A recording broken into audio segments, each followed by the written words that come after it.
जय हिंद दोस्तों। आज हम प्राचीन भारत का इतिहास के अंतर्गत चैप्टर 3 धार्मिक आंदोलन, इससे रिलेटेड जितने भी प्रश्न हैं उनको देखेंगे। अंत तक देखिएगा, बहुत ही ज़्यादा इम्पोर्टेंट क्वेश्चन मिलेंगे आपको। और ये धार्मिक आंदोलन प्राचीन भारत के अंतर्गत धार्मिक आंदोलन है, ठीक है। जब बौद्ध धर्म और जैन धर्म आए उस समय जो धार्मिक आंदोलन हुआ, जो धार्मिक परिवर्तन हुआ, उससे रिलेटेड प्रश्न है और ये सबसे ज़्यादा इम्पॉर्टेंट होते हैं। तो आप बहुत ध्यान से देखिए और समझिए। तो चलिए अब अपने प्रश्न देखते हैं। पहला प्रश्न है, जैन परंपरा के अनुसार जैन धर्म के कुल कितने तीर्थंकर हुए हैं। बहुत इजी क्वेश्चन है, जल्दी से आप कमेंट करके आंसर दीजिए। देखते हैं ऑप्शन 34, बी 24, सी 44, डी 21। जल्दी से आंसर कमेंट कीजिए, देखते हैं क्या है इसका सही आंसर। इसका सही आंसर है बी 24। अगला प्रश्न देखते हैं। अगला प्रश्न है, त्रिपिटक धर्म ग्रंथ है, किससे रिलेटेड है। ए जैन धर्म का, जैनों का, बी बौद्धों का, सी सिखों का, डी हिंदुओं का। जल्दी से सही आंसर कमेंट कीजिए, देखते हैं सही आंसर क्या है इसका। सही आंसर है बी बौद्धों का, त्रिपिटक बौद्ध, याद रखिएगा आप। अगला क्वेश्चन देखते हैं। अगला क्वेश्चन है, बुद्ध ने निम्नलिखित में से किस स्थान पर महापरिनिर्वाण, यानी कि महापरिनिर्वाण से भी रिलेटेड क्वेश्चन आता है, तो उसका शाब्दिक अर्थ है मृत्यु, प्राप्त किया था। कहाँ किया था। ऑप्शन देखिए और आंसर कमेंट कीजिए। ए कुशीनगर में, बी कपिलवस्तु में, सी पावा में, डी कुंडग्राम में। तो क्या हो सकता है इसका सही आंसर, जल्दी से कमेंट कीजिए, देखते हैं कितने लोगों ने सही आंसर दिया है। ए कुशीनगर में। अगला प्रश्न देखते हैं। अगला प्रश्न है, किसके द्वारा तृतीय बौद्ध संगति को संरक्षण प्रदान किया गया था। देखते हैं ऑप्शन। ए कनिष्क, बी अशोक, सी महाकश्यप, डी उपाली। जल्दी से सही आंसर कमेंट कीजिए, ऑप्शन सभी आ गए हैं। चलिए देखते हैं क्या है, हो सकता है इसका सही आंसर। सही आंसर है बी अशोक। अशोक भी बहुत ज़्यादा इम्पोर्टेंट है, आप सभी जान रहे हैं, तो अशोक से रिलेटेड जितने भी चीज़ें हैं सबको पढ़ लो। अगला प्रश्न देखते हैं। बौद्ध ग्रंथ पिटकों की रचना निम्नलिखित में से किस भाषा में की गई थी। आपको ध्यान रखना है ये किस भाषा में की गई थी। देखते हैं ऑप्शन। ए संस्कृत में, बी पाली में, सी अर्धमागधी में, डी प्राकृत में। जल्दी से सही आंसर कमेंट कीजिए, समय बहुत कम है और ये सही आंसर है बी पाली भाषा में की गई थी। जो पिटक हैं, 3 पिटक हैं, उनको भी आप ध्यान में रखिएगा, याद रखिएगा। अगला प्रश्न देखते हैं। किस शासक ने बौद्धों के लिए विख्यात विक्रमशिला विश्वविद्यालय की स्थापना की थी। किसने की थी। A Mahipal, B Devpal, C Gopal, D Dharampal. Full confusion वाला ऑप्शन है, जल्दी से सही आंसर कमेंट कीजिए। ऐसे क्वेश्चन है जिनसे आपको एकदम क्लियर हो जाएगा और दिमाग में बैठ जाएगा। बस अब लास्ट तक थोड़ा सा धैर्य रख करके, क्योंकि ये मस्ती वाला तो वीडियो है नहीं, पढ़ने वाला वीडियो है जिसमें सर दर्द तो करता ही है। तो धैर्य रख करके आप पूरा आंसर दीजिए, आपको 1 से 2 बार में ज़रूर याद हो जाएगा। देखते हैं कितने लोगों ने सही आंसर कमेंट किया है।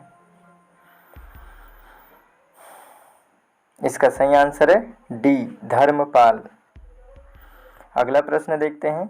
महावीर का जन्म किस क्षत्रिय गोत्र में हुआ था। ए शाक्य, बी जांत्रिक, सी सल्लास, डी लिच्छवी। जल्दी से सही आंसर कमेंट कीजिए, क्या हो सकता है इसका सही आंसर। देखते हैं क्या है इसका सही आंसर। इसका सही आंसर है बी जांत्रिक। अगला प्रश्न देखते हैं।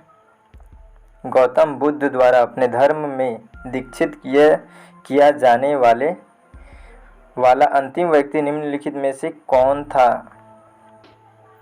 ए. आनंद, बी. सारिपुत्र, सी. मोगलान, डी. सुभद्र।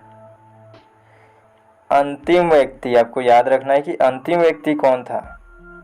तो जल्दी से आंसर कमेंट कीजिए, देखते हैं क्या है इसका सही आंसर। इसका सही आंसर है डी. सुभद्र। अगला प्रश्न देखते हैं।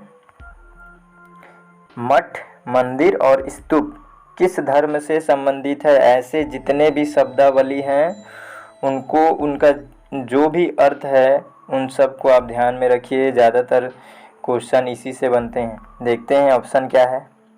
ए. बौद्ध धर्म, बी. ईसाई धर्म, सी. जैन धर्म, डी. हिंदू धर्म। जल्दी से सही आंसर कमेंट कीजिए। और इसका सही आंसर है ए. बौद्ध धर्म। अगला प्रश्न देखते हैं। गौतम बुद्ध ने अपना प्रथम उपदेश कहाँ दिया था? कहाँ दिया था?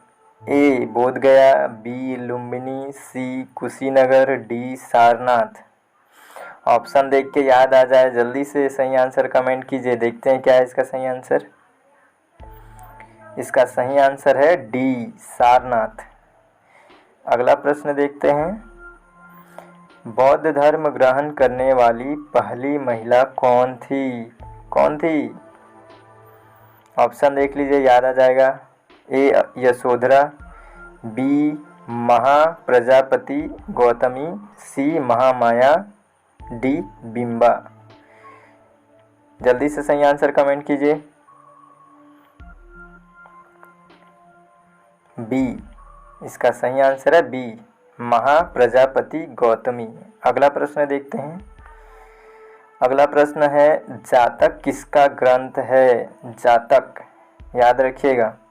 देखते हैं ऑप्शन। ए. वैष्णव धर्म, बी. जैन, सी. बौद्ध, डी. शैव।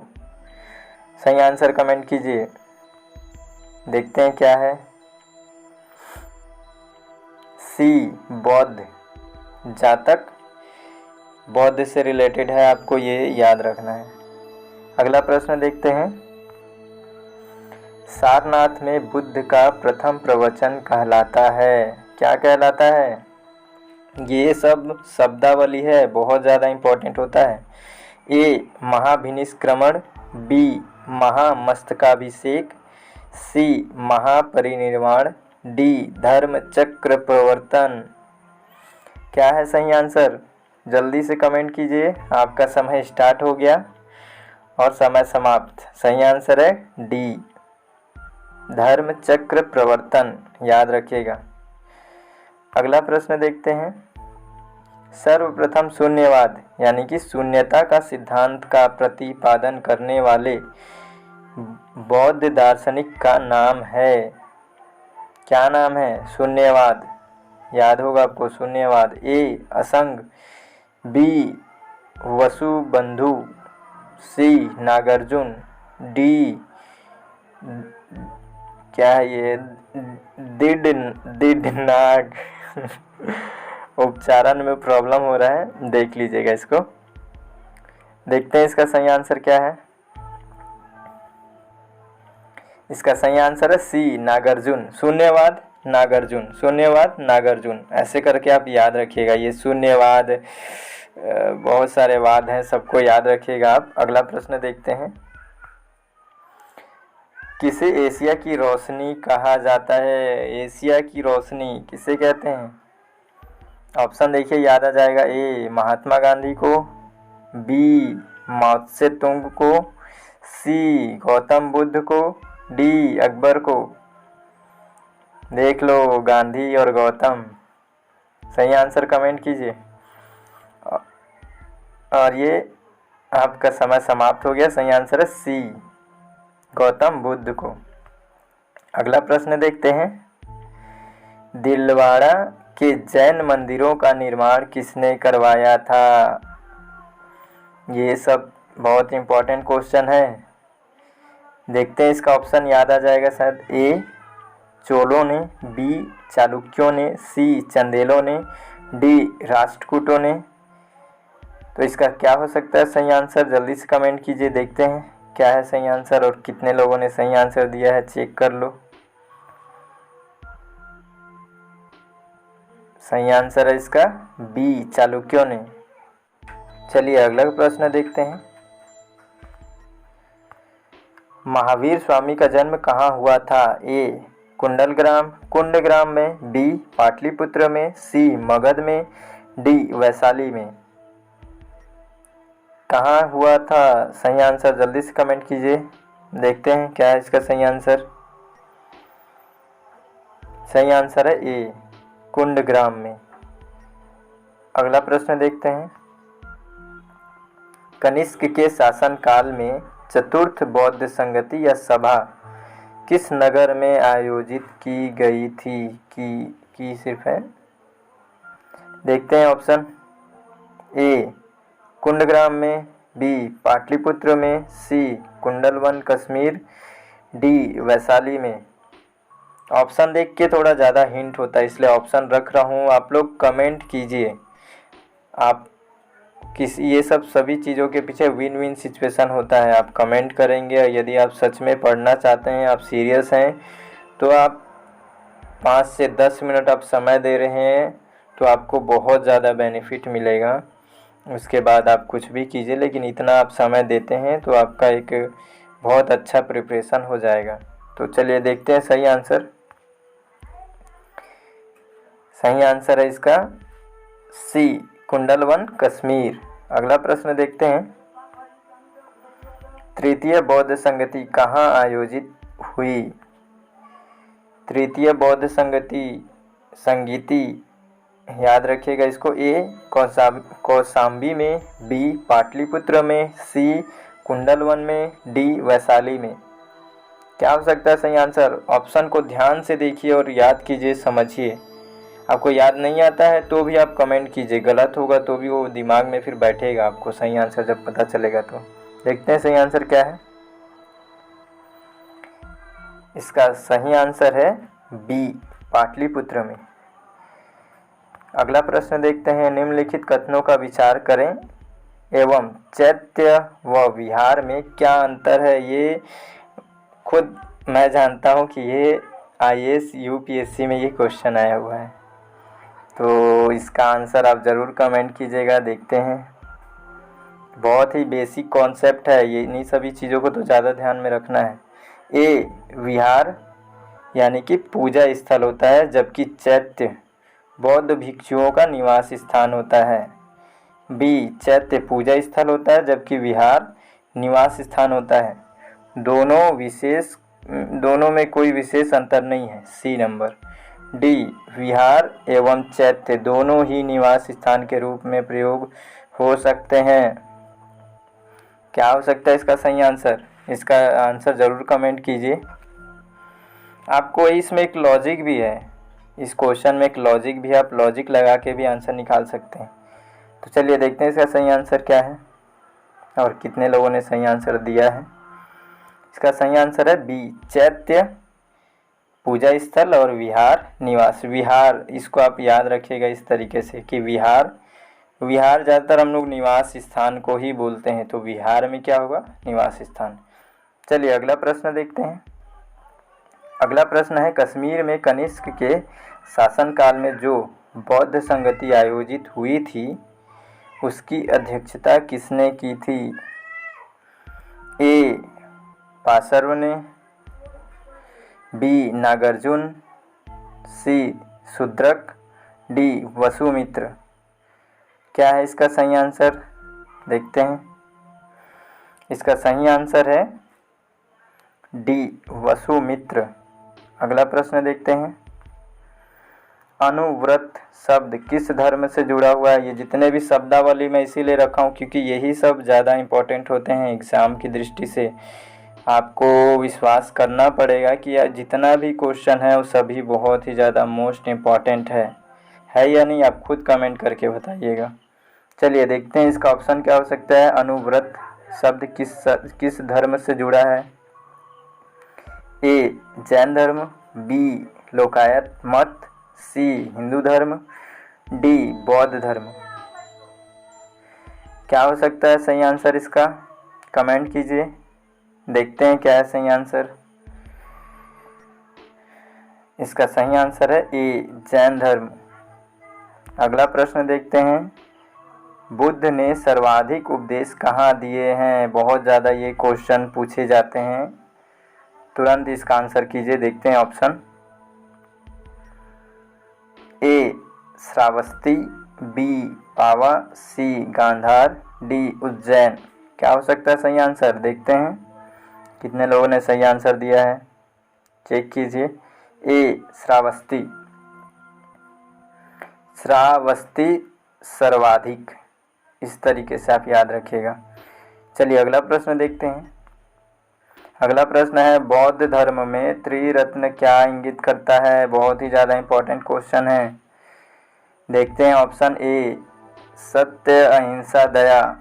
इसका भी आंसर आप ज़रूर कमेंट कीजिएगा, बहुत ज़्यादा इंपॉर्टेंट क्वेश्चन है। बी बुद्ध, धम्म, संघ, सी प्रेम, करुणा, क्षमा, डी अभिधम्म पिटक। चलिए कमेंट कीजिए, सही आंसर क्या हो सकता है। चलिए देखते हैं कितने लोगों ने सही आंसर कमेंट किया है। इसका सही आंसर है बी बुद्ध, धम्म और संघ, त्रिरत्न। याद रखिएगा इसको, और वीडियो को पॉज करके कमेंट कीजिएगा, क्योंकि इतना ज़्यादा समय नहीं है कि मैं रुकूंगा और आप कमेंट करेंगे। तो वीडियो को पॉज कर दीजिएगा, फिर कमेंट कीजिएगा, फिर चालू करके अपने आंसर चेक कीजिएगा। देखते हैं अगला प्रश्न। अगला प्रश्न है, जैन दर्शन के अनुसार सृष्टि की रचना एवं पालन पोषण आगे का आएगा, सार्वभौमिक विधान से हुआ है, बी सार्वभौमिक आस्था से हुआ है, सी सार्वभौमिक सत्य से हुआ है, डी सार्वभौमिक आत्मा से हुआ है। जैन धर्म के अनुसार ये चीज़ है कि सृष्टि की रचना कैसी हुई है। सब बेसिक टॉपिक से रिलेटेड क्वेश्चन है।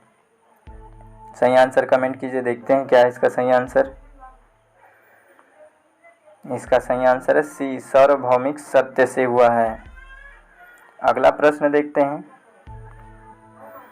निम्नलिखित में से कौन सा बौद्ध पवित्र स्थल निरंजना नदी पर स्थित है? कौन सा बौद्ध पवित्र स्थल, ठीक है, बौद्धों का पवित्र स्थल है ना, निरंजना नदी पर स्थित है। ऐसा कोई पवित्र स्थल है जिसके आसपास में निरंजना नदी भी है? कौन सा स्थल है? ए बोध गया, बी कुशीनगर, सी लुम्बिनी, डी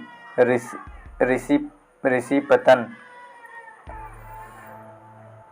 देखते हैं सही आंसर क्या है इसका। इसका सही आंसर है ए बोध गया। बीच बीच में उच्चारण में मिस्टेक होता है, आप उसको मैनेज कर लेंगे। चलिए अगला प्रश्न देखते हैं, गौतम बुद्ध का गुरु कौन था? Option A Panini, B Alara Kalama, C Kapil, D Patanjali. क्या है सही आंसर? पतंजलि, बाबा रामदेव का याद आ रहा है। देखते हैं कितने लोगों ने सही आंसर दिया है। इसका सही आंसर है अलार कलाम।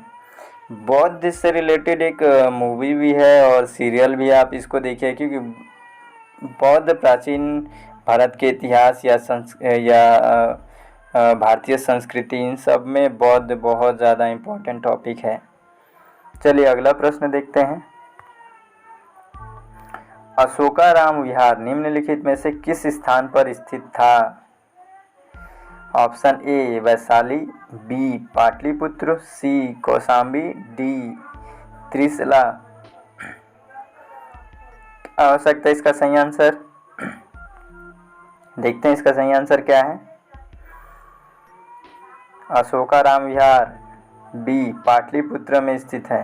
ठीक है, था मतलब, अब होगा कि नहीं होगा ये तो जाकर चेक करना पड़ेगा। चलिए अगला प्रश्न देखते हैं, स्वामी महावीर के भिक्षुणी संघ की प्रधान कौन थी? ए चंदना, बी खेमा, सी सुजाता, डी पतंजलि। क्या है सही आंसर इसका? जल्दी से कमेंट कीजिए, देखते हैं सही आंसर क्या है। ए चंदना। अगला प्रश्न देखते हैं, नैनार कौन थे? ए वे जो विष्णु की भक्ति में डूबे हुए थे। देख रहे हैं, सब बेसिक कॉन्सेप्ट है, आपको बहुत ध्यान से टेस्ट इसको देना चाहिए, बल्कि बार बार दीजिए ताकि आपको टेस्ट देते के साथ याद हो जाए। बी वे जो बुद्ध के भक्त थे। सी वे अग्रणी जो शिव के भक्त थे। डी वे अग्रणी जो बसवेश्वर के भक्त थे। क्या हो सकता है इसका सही आंसर? नैनार किससे जुड़ा हुआ है? कुछ याद आ रहा है तो देख लो टॉपिक, इसके ऑप्शन देख करके भी याद आ जाए। चलिए देखते हैं कितने लोगों ने सही आंसर दिया है। इसका सही आंसर है सी वे अग्रणी जो शिव के भक्त थे। नैनार से शिव जुड़ा हुआ है, ये आपको ध्यान रखना है। चलिए अगला प्रश्न देखते हैं। अगला प्रश्न ही खत्म हो गया है। तो ये कुछ इम्पॉर्टेंट था, आपको ध्यान रखिएगा कि कोई सा भी एग्ज़ाम हो, हमको सबसे ज़्यादा जो मेन सब्जेक्ट होता है हम उसी पे फोकस करेंगे, और वो सब्जेक्ट है आपको ध्यान में रखना है, पहला हिस्ट्री, दूसरा पॉलिटी, तीसरा ज्योग्राफी और चौथा इकोनॉमी। चाहे आप किसी भी एग्ज़ाम की तैयारी करें, इन चारों का यदि बेसिक आपको बहुत अच्छे से क्लियर है तो आपको एग्ज़ाम में कोई परेशानी नहीं होगा। तो अभी हम इन चारों टॉपिक पे ही चलेंगे, लगातार चलेंगे और रेगुलर चलेंगे। आप भी साथ बने रहिए, और अच्छा लगे तो लाइक कीजिएगा, कमेंट करके ज़रूर बताइएगा, और आंसर तो ज़रूर कमेंट कीजिएगा। और नए नए अपडेट के लिए आप चैनल को सब्सक्राइब कर दीजिए। जय हिंद, जय भारत।